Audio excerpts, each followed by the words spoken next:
হইয়াছি রে আমার সাথে না মিটিল, আশা না বুঝাইল সকলে ফুরাইয়া গেল রে আমার সাথে না মিটিল।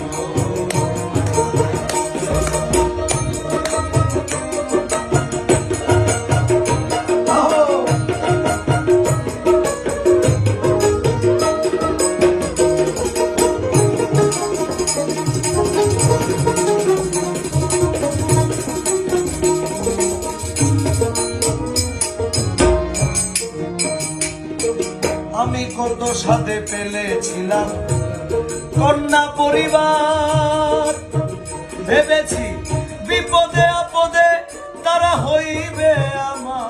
আমি কত সাথে পেলেছিলাম কন্যা পরিবার,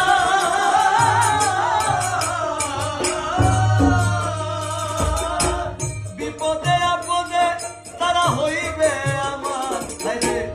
এখন সে অভাগী করে রাগারাগি, এখন সে অভাগী করে রাগারাগি।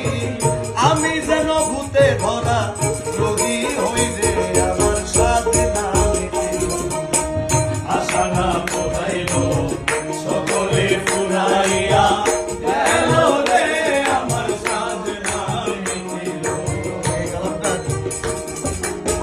এই কালামটার মেসেজ হচ্ছে হাদিস শরীফ, একটি হাদিস শরীফ আল্লাহ রসুলের একটা হাদিস শরীফ আছে, ওটার মধ্যে বলা হয়েছে যে স্ত্রী পুত্র কন্যা পরিবার যা আছে সব চাইতে আপনার আল্লাহ রসুলকে বেশি ভালোবাসতে হবে। এই কারণটা মনমোহন সাধু, গুরুজি মনমোহন সাধুর লেখা।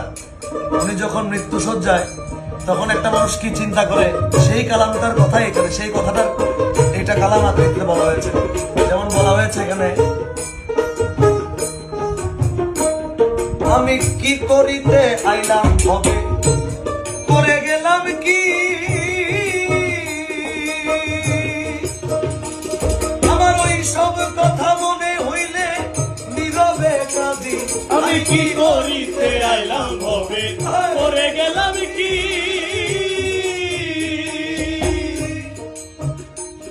আমার ওই সব কথা মনে হইলে নীরবে কাঁদি। এখন যা হবার তাই হলো, মনমোহন কয় বলো, যা হবার তাই হলো, মনমোহন